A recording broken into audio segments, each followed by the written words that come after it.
et adoration à toi, éternel Dieu, celui la grâce à qui nous avons démarré cette émission La Trottinette lundi dernier. Et voici le dernier numéro pour le compte de cette semaine. Mesdames et messieurs, à vous également pour votre présence sans cesse. Nous vous disons merci. Marlène Zomarron est déjà sur ce plateau. Et sans transition, nous allons donc la recevoir afin qu'elle nous présente le bulletin d'information. Marlène Zomarron, bonjour. Bonsoir Mathieu Médengoï. Voilà, puisque cela dépend de la position de nos fidèles internautes, bonjour ou bonsoir, c'est idéal. Vous êtes là maintenant et c'est pour nous présenter le bulletin d'information. Merci. Bonsoir à toutes et à tous. On démarre ce bulletin d'information par l'ouverture de la 3e réunion du comité régional de pilotage du projet d'investissement pour la résilience des zones côtières en Afrique de l'Ouest. Suivez ici un extrait du discours du ministre de Cadre de Vie, José Didier Donato. Mesdames et messieurs, nous sommes à une époque qualifiée de cruciale pour l'avenir de notre planète. Les scientifiques parlent de points de basculement ou de points critiques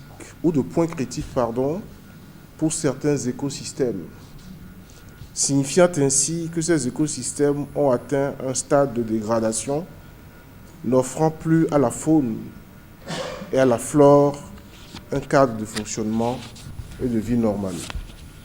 Je voudrais inviter tous les acteurs de la mise en œuvre du projet Ouaka RECIP à vous investir véritablement pour l'atteinte de l'ensemble des résultats techniques prévus et en priorité pour la réalisation des investissements sans lesquels les phénomènes d'érosion côtière, d'inondation et de pollution observés ne feront que s'aggraver au préjudice des populations qui y vivent et de toutes les activités économiques qui s'y développent.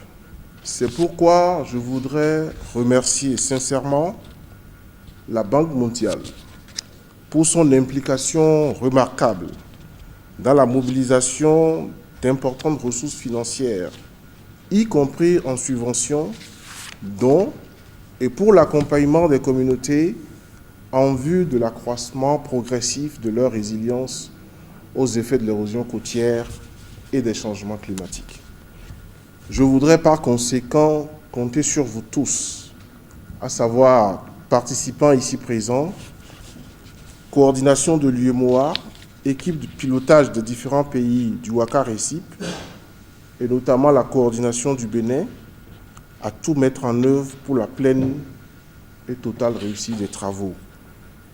Je n'oublie pas l'Union mondiale pour la conservation de la nature à travers la coordination du Ouaka Bar pour ses appuis techniques afin que les PTBA 2020 nationaux soient régulièrement suivis.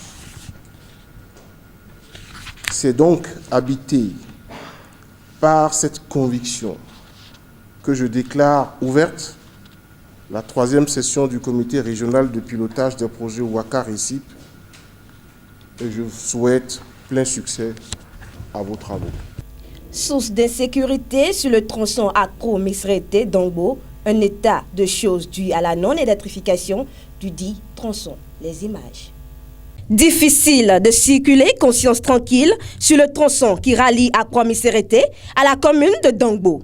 Une situation due à la non-électrification du dit tronçon.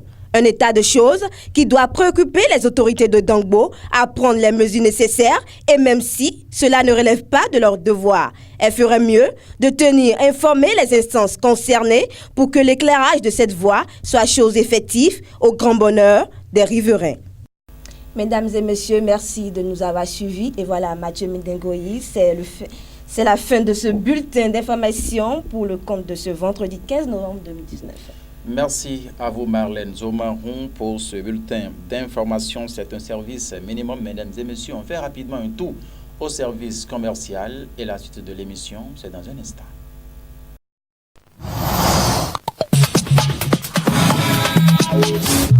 Une société de sécurité de la place recherche des agents. Conditions à remplir. Être jeune, âgé de 25 à 40 ans. Avoir une bonne condition physique. Être immédiatement disponible. Lieu de résidence. Cotonou et environ, Porto Novo et environ. Pour le dépôt des dossiers, si vous êtes à Porto Novo, rendez-vous à la guérite de l'hôpital Bon Samaritain. Vous êtes à Cotonou, allez à Abattoir.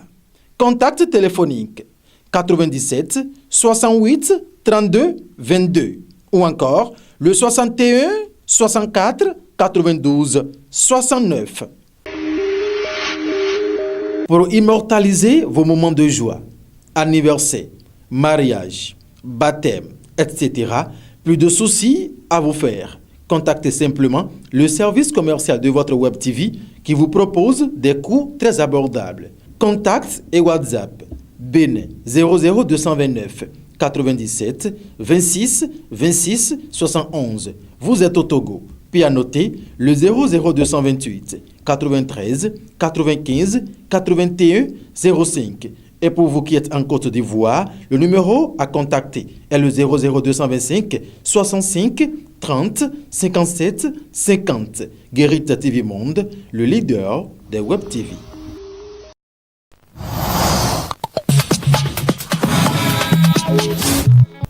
Après ces notes commerciales, nous allons à présent suivre le commentaire.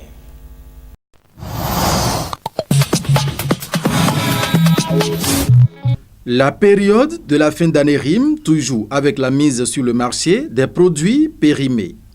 Le moment est bien idéal aux commerçants sans vergogne d'écouler à bas prix le stock de produits. Les pauvres citoyens s'en raffolent puisqu'ils sont moins chers. Prudence donc. L'autre aspect qui sévit pendant ces périodes, c'est les cas d'accident. L'excès en toute chose nuit toujours. Voilà pourquoi le respect du code de la route devient un impératif. Vérifiez aussi l'état de son engin avant de commencer par vaquer à ses préoccupations serait une bonne solution. La prudence est mère de sûreté, dit-on. En effet, une fois en route, il est nécessaire de ne jamais se séparer de son casque lorsqu'on est à moto ou de sa ceinture de sécurité dès qu'on est à bord de son véhicule. C'est un gage pour la protection de soi. Le Centre national de sécurité routière et la police républicaine sont vivement interpellés sur la sempiternelle question du code de la route. Cela y va de la vie de chacun.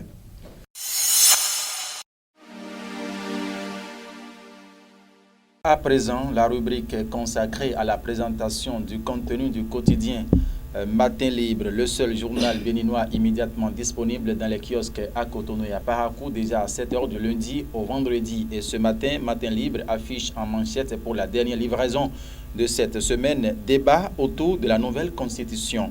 À Ivor, interdit d'accès à l'ORTB. Ça, c'est une interrogation du journal Matin Libre qui nous dit: au sujet du débat sur la révision de la Constitution, la télévision de service public est-elle hostile à toute contradiction? Une interrogation dans le but de rompre le monologue dans le débat sur la réécriture de la Constitution du 11 décembre 1990.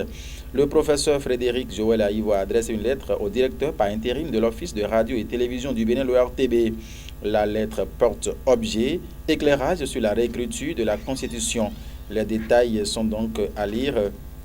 À propos de cette lettre, ça fait déjà une semaine, Matin Libre poursuit et dit: ça fait déjà une semaine que Frédéric Joël Aïvo attend d'être invité sur le plateau de la télévision nationale afin de contribuer à sa manière à l'équilibre de l'information, au pluralisme, voilà, et à la diversité des opinions sur la télévision du service public. Hélas, jusque-là, aucune réaction des responsables de la télévision nationale nous laisse lire notre confrère Mike Maounan de Matin Libre.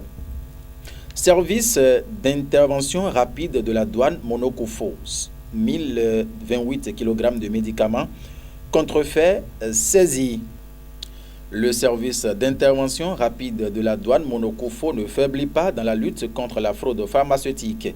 Au cours de l'exécution de service numéro 80 du 14 novembre 2019, les fonctionnaires des douanes du service d'intervention rapide du Mono et du Koufo ont intercepté aux environs de 3h30 du matin au poste de contrôle de l'ANTA, suite à des informations persistantes reçues, un minibus immatriculé BL 0204 ARB en provenance du Togo et allant vers Boycon. Interpellé sur le Matin Libre, le conducteur refusa d'obtempérer aux injonctions des agents.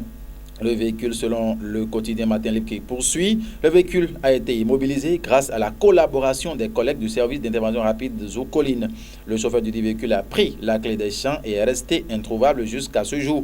Les agents ont été obligés de tracer le véhicule pour le ramener au siège de l'unité. Et Matin Libre nous a donné de façon bien détaillée les différents cartons de médicaments contrefaits retrouvés dans ce véhicule. 4 cartons de diverses catégories de médicaments pesant 132 kg, 48 cartons de l'étamos pesant 446 kg, 8 cartons de antimalaria, voilà, Alphane pesant 40 kg. Plus de détails sur les différents produits retrouvés sont à lire donc dans les colonnes du journal Matin Libre dans sa livraison de ce vendredi 15 novembre 2019.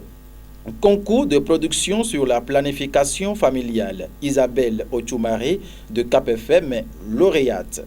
Les journalistes ayant participé au 5e concours d'excellence en production médiatique sur la planification familiale initié par l'unité de coordination du partenariat de Ouagadougou et population concile sont désormais fixés sur le sort. À l'issue de l'évaluation des productions, le jury international de ce concours a désigné Isabelle Ochoumaré, journaliste, secrétaire de rédaction à Radio Cap FM 6 à Cotonou, lauréate du 2e prix dans la catégorie radio. Passionnée des questions liées aux gens, elle a soumis à l'appréciation du jury un magazine intitulé « La planification familiale, un moyen pour autonomiser la femme ». Les détails de ce titre sont donc à retrouver dans les colonnes du journal Matin Libre en page 5. Projet Waka Rézip. Les investissements annoncés pour 2020 en page 9. Les détails sont à retrouver en fausse manchette haut du côté gauche, il faut lire donc blanc sur vert. Reddition de comptes à la mairie de Cotonou. Yolofou fait le point de sa gestion. Finissons avec ce titre qui revient encore. 1er janvier 2020, l'aide des réformes des paiements à la CNSS. À la page 10, l'information est donc à retrouver. Mesdames et messieurs, ainsi se présente le résumé de la parution du journal Matin Libre qui est paru et parvenu à la rédaction de Guérit TV Monde pour le compte de ce vendredi 15 novembre 2019. La suite de l'émission, c'est dans un instant.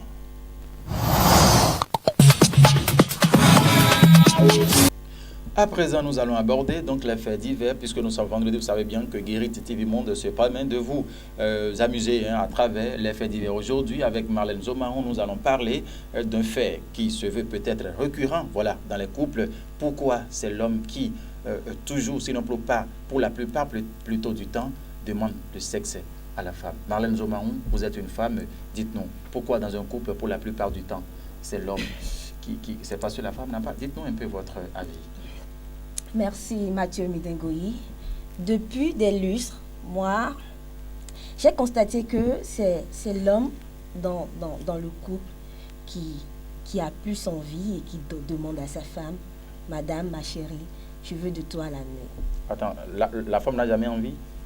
Si, la femme a toujours envie. Mais elle a toujours...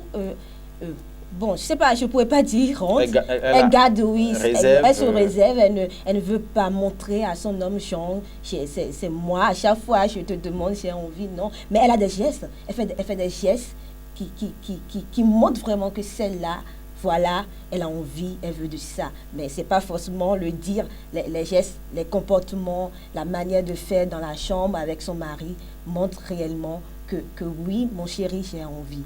Mais ce qu'on déplore le plus, c'est le fait de parler, de communiquer avec son chéri, j'ai envie de faire l'amour avec toi ce soir. Donc vous reconnaissez que les femmes parfois là, sont hypocrites parfois sur les toits, bon, je ne dirais pas qu'elles sont hypocrites. Vous avez dit tout à l'heure que vous déplorez le fait que ce soit chaque fois l'homme qui relance sur cette question. Mais c'est parce que depuis des lustres, ça a été un acte de l'homme, quelque chose que l'homme le dit à chaque fois. Parce que si on va aller en arrière, un pas en arrière, nos parents, nos papas le demandent à nos moments. Les téléspectateurs voudraient savoir, vous, ça se passe comment chez vous? Le mari, chaque fois, il demande ou bien vous manifestez. Dites-nous ce désir. Je le manifeste, ce désir, même si je ne le dis pas. Il y a des comportements, il y a des manières qui montrent vraiment que oui, chérie, j'ai envie. Mais ce n'est pas forcément de le dire. Des fois, ça arrive, mais des fois, pas forcément de le dire. Et je le manifeste par des comportements qui montrent vraiment, chérie, j'ai envie de toi. Mais c'est ça qui manque réellement chez les femmes, la communication, de le dire à leur conjoint. Vous êtes femme, Marlène Zomaon, qu'est-ce que vous conseillez maintenant à vos compères? Sans tabou, dites, exprimez-vous. Si vous avez envie et que votre homme est là, il est là pour vous satisfaire, exprimez-vous, dites-le. Chérie, j'ai envie, mon mari, j'ai envie, que ce soit toi et moi. Voilà, exprimez-vous. Et pour des femmes qui n'ont peut-être pas la bouche aussi facile pour le dire, qu'est-ce que vous leur conseillez peut-être à propos de ces gestes stimulateurs dont vous avez parlé tout à l'heure? Bon, pour ces femmes qui n'ont pas la manie de communiquer avec les hommes aussi, bon, à travers ses gestes, à travers ses gestuels, ses manies, l'homme, s'il est intelligent, il peut vite comprendre. J'espère bien. Alphonse Botton, lui, c'est un hyper intelligent. Kabirou Adiadé, n'en parlons même pas. Derrière la régie, d'antenne, les caméras, mesdames et messieurs. Ainsi donc se referme cette émission La Trottinette. C'est pour le compte de cette semaine. Comme vous l'avez déjà su, Alphonse Botton, Kabirou Adiadé, ces deux magiciens qui, matin, midi et soir, sont toujours à nos chevets afin de refaire le cadrage pour que nous soyons aussi beaux et que le son soit également hyper bon dans vos tympans. Merci de nous avoir suivis. Excellent week-end à tout un chacun de vous. Et surtout, allez mollo, puisque... Au revoir.